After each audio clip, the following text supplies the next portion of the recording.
Good evening. This is Eswatini TV News at 8, read to you by myself, Natalia Sitole, alongside Namakabiso Ngambule. First up, let's have a look at our top stories.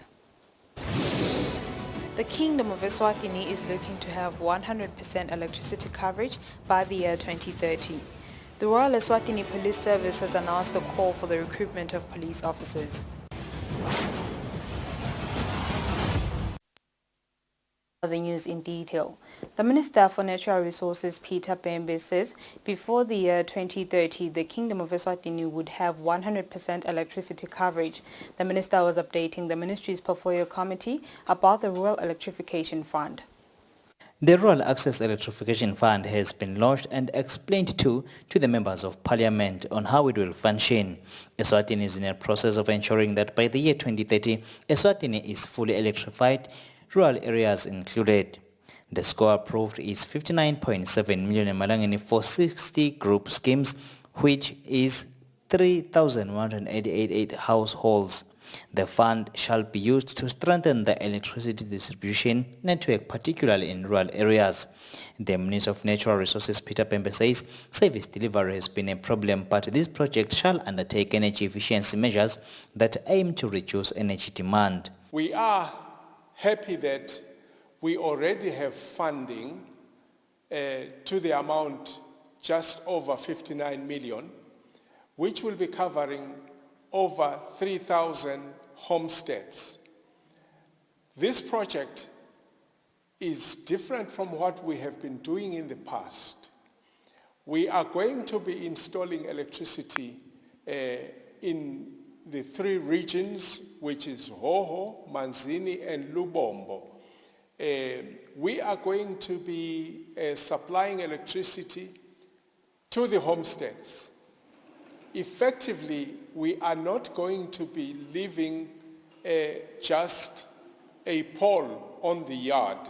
We are going to be connecting electricity into each homestead at no cost. This will help even those that have not achieved wiring their houses, because we are going to do that part as a ministry. The Director of Energy, Tabile Nkosi, says they are focusing on 3 regions for now, except for Shiselweni, because the project had already begun at the Shiselweni region. She says the Principal Secretary in the ministry and the accountant shall be the ones in charge of signing for the release of the funds. She says the fund will be financed through the electricity levy and shall be held at the Eswatini Bank. In the main, the fund is for kufaka kwa gesi emakhaya, rural electrification. That will cover indzaba tekuthi ufaka emaline agesi yini noma it's off-grid systems. She says all disbursements in the account will be done through the Treasury Department. She further states that the Auditor General will audit the fund. The chairperson of the Ministry of Natural Resources in the House of Assembly, Big Boy Mamba, says they are happy with the fund and it will benefit Maswati and ensure that even rural areas are fully electrified. The ministry promises that it will be utilized where intended, which is financing rural electricity. For Eswatini TV News, I am Kian MCB with Ngamiso Shabangu, Esbayeni Lodge, Matsapa. The Royal Eswatini Police Service has announced the recruitment of police officers. All Emaswati between the ages of 21 to 35 are eligible to apply. Superintendent Pindile Vilagati warns Emaswati not to be deceived and count their hard-earned cash, as there will be no money to be paid by those interested in joining the police force. The Royal Eswatini Police Service is happy to announce some posts that have been blessed by the government, whereby we'll be recruiting police officers between the age of 21 to 35 years of age. The people who are supposed to apply are those who have a citizen of this country and who have completed Form 5 with 3 credits plus 1 pass in English. We can also consider other qualifications, and those may be added advantage in the application. Anyone who wishes to apply for this position can submit an application to the nearest regional police headquarters, which we have 4 regions in the country, that is Hoho, Manzini, Lubombo, and Shiselweni. So we can submit those applications starting from the 21st of October 21 to the 1st of November 2021 between 8 and 5 p.m. during the day, Monday to Friday. And we also expect these people will be applying to comply with all the requirements as stipulated in the advert, which has been published through the local newspapers and as well as our Facebook official page. May I also warn people not to be deceived to pay money for these jobs. We don't expect anyone to pay any bribery to either a police officer who might be senior or any respectful person in this country. There is no payment for these positions. People will be going through the process of application as stipulated in the advert. We are warning people to be very careful of these people will be calling them and promising them some spaces and mentioning certain lists. There is no list at all. We'll just go through the normal process of applying. So people should be warned and should not dare give some payments for anything like that. Thank you.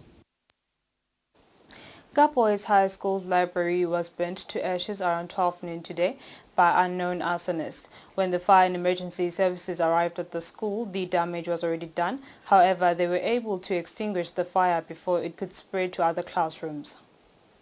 When the Eswatini TV news crew arrived at the school, we learned that a fire had ripped through the school library, destroying books and other valuables stored inside the library. The Eswatini National Fire and Emergency Services crew was on the scene, trying to extinguish the fire and ensuring minimal damage. What we also learned was that pupils were writing their external examination when a group of protesters broke into the school using a barely used gate. It is said that a male individual broke from the group and went straight to the library, which after a while huge flames pushed through the windows. It is reported also that members of the Royal Eswatini Police Service present at the school were able to take the pupils to safety before they headed home. Chief Police Information and Communications Officer Pindile Vilagati confirmed the matter. Reporting for Eswatini TV News, I am Samkel Suekoza with Muslim Konda Babane. The governor of the Central Bank of Eswatini, Majosi Sithole, says there are currently no constraints in money supply within the country. Sithole says the bank has not received any reports indicating challenges from commercial banks.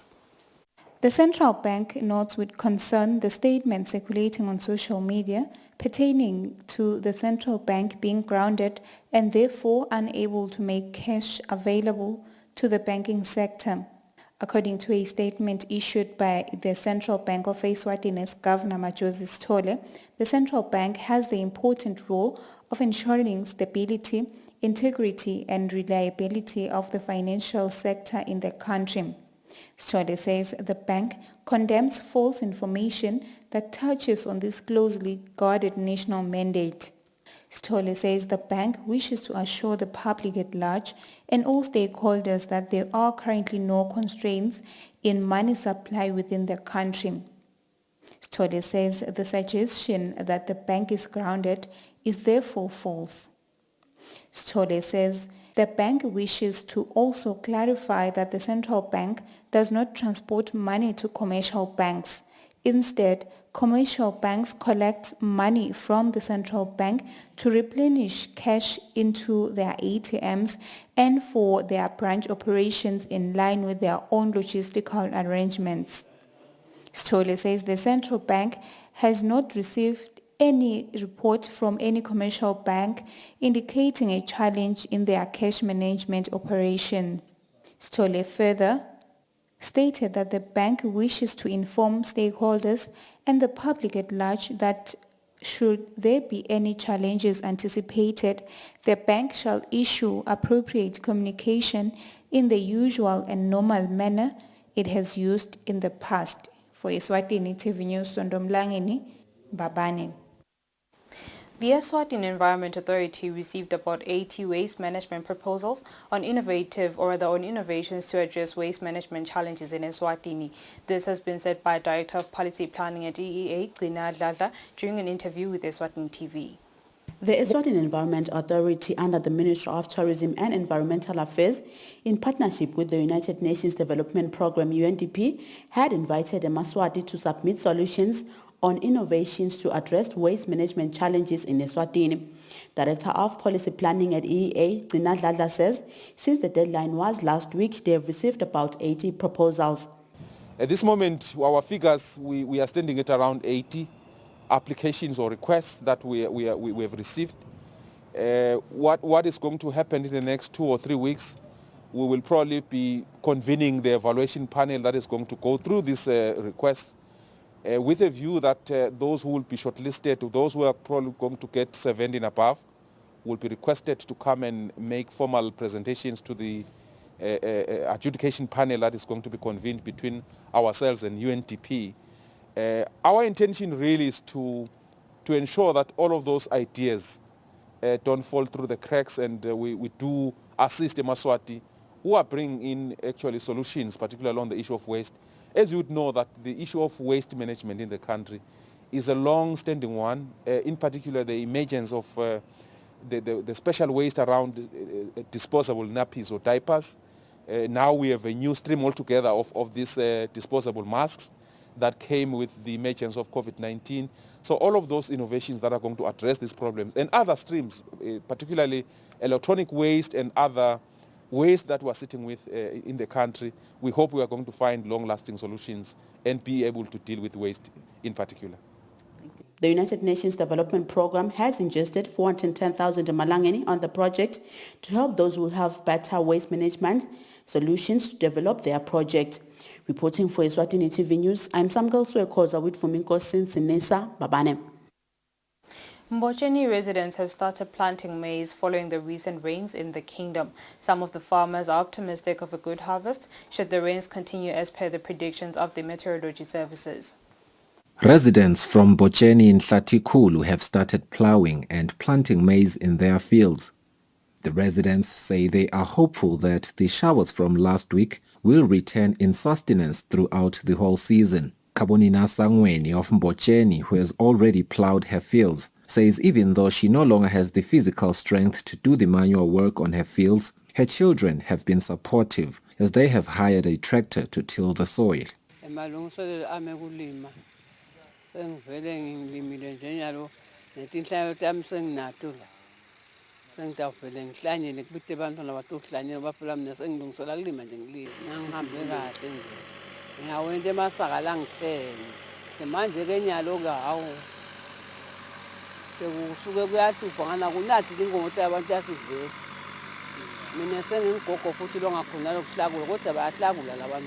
Indvuna yemcuba of Kagwegwe Chiefdom, Mpumelelo Shongwe, says he is also making sure that he is on par with the rainy season so that his harvest is not reduced by possible rain deficits later. Ukuthi bambathe imvula tekucala sesibuke etona siyefika inoma atifiki sime ngemumo nje noma singefika namuhla ngeke ngilibale kusebenta kwatisa kwekuthi ngithe imvula tekucala lethi endike thina njengabantu labathunywe kuhola imimango uba sibonelo wena kucala lokuthi nakuthiwa kuyalinywa ukhuluma sinawe kufanele ukwende lokho kuze nicoshe indlala eveni kubamba leti imvula tekucala awuva kubhlungu ngalesikhathi ngakade bambe leti imvula tekucala nasekuthiwa labashawe somisho nalabanjani tikhanze nawe so utibala ikhathi ngekuthi awuzange utibambe leti imvula tekucala siyasikhuthatha nje sive emsakade ukuthi asibe busy emasimini keep busy kudla kwakusasa lokho nasuka lapha nje siyokudla lapha lokudla sikulima nyalo sizabe sikudla eminyakeni lotako impilo isho njalo ithi akuhlale kusentshetwa. The Ministry of Agriculture motivates eMaswati to get farming in motion as early as the first rainfalls. Sifiso Ngumalo with Smuva Shongwe for Eswatini TV News, Mbocheni. The Director of SMEs in the Ministry of Commerce, Mluleki Dlamini, has asked cross-border traders to bear with them as they have also found themselves without transport for their goods. Dlamini says they are still in talks with the transport sector to normalize operations. Public transport operators laid down their tools almost in most parts of the country, leaving many people affected, including cross-border traders, some who were due to go to neighboring countries this week for their goods. They have since found themselves grounded with no transport, yet some have even tested for COVID-19 as per the norm these days, but this means they will have to wait a little while until the situation normalizes. The director of SMEs in the Ministry of Commerce, Mludeki Dlamini, first said this was beyond their control as a ministry, but assured them that they were working on the matter with the Transport Council and the ministry responsible. He says though they haven't reached a conclusion as yet, but things will get better and eventually they will get back to normal and they will be assisted. For Eswatini TV News, I'm Kian MCB with Muslim Konta Mbabane. And now we'll have a look at our financial markets. Standard Bank. It can be.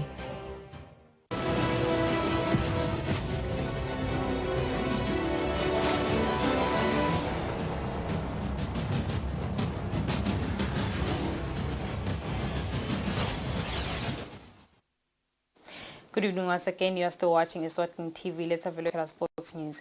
Royal Leopards coach Edwin Matsebula says his players are fully aware that they need to win by 2-0 when they take on Sagrada Esperanza from Angola in the second leg of their CAF Champions League encounter. Football club continue with their preparations ahead of their CAF Champions League preliminary round encounter against Sagrada Esperanza from Angola. Having lost 3-1 away last weekend, coach Edwin Matsebula is confident his side can turn around the second leg. In a telephonic interview with the sports desk, Matsebula mentioned that all the players are thinking of now making history and qualify for the group stages. Matsebula added that 2 goals will be a simple assignment for his players. He concluded revealing that players like Muslim Dlamini, Pumlane and Mnamuli all are doubtful at the moment, but we get full report about them on Friday. Leopards need a 2-0 victory to progress historically to the group stages of the CAF Champions League competition. For Eswatini TV Sports, Fabrice Msonera, bye-bye. And in our international sports news, British tennis star Andy Murray has progressed to the second round of the European Open after defeating American Francis Tiafoe. Murray will now come face-to-face with Argentinian Diego Schwartzman on Thursday. British tennis star Andy Murray faced Francis Tiafoe from the United States of America under the European Open. Murray had a tough one but was able to come out victorious and is expected to face Argentinian Diego Schwartzman this coming Thursday in the ongoing European Open in Belgium. Under the UEFA Champions League games that played on Tuesday, Atletico Madrid at the Metropolitano Stadium at home lost to Liverpool by 3-2. Ajax Amsterdam beat Borussia Dortmund 4-0. Manchester City in Belgium managed to beat Club Brugge 5-1. Real Madrid sinked Shakhtar Donetsk by 5-0. FC Porto did a job when they beat AC Milan by 1-0. On Wednesday, the action resumes when the defending champions Chelsea face Malmo, while Manchester United face Atlanta, with FC Barcelona playing against Dynamo Kiev. For Eswatini TV Sports, Fabrice Msonera, pictures sourced from France 24 and the DW TV. That's all for now. Before we conclude, let's have a look at our top stories. The Kingdom of Eswatini is looking to have 100% electricity coverage by the year 2030. The Royal Eswatini Police Service has announced a call for the recruitment of police officers. And with that, we sum up our bulletin for the evening. Up next is the weather update from myself and the team. Thank you for your company. Good night.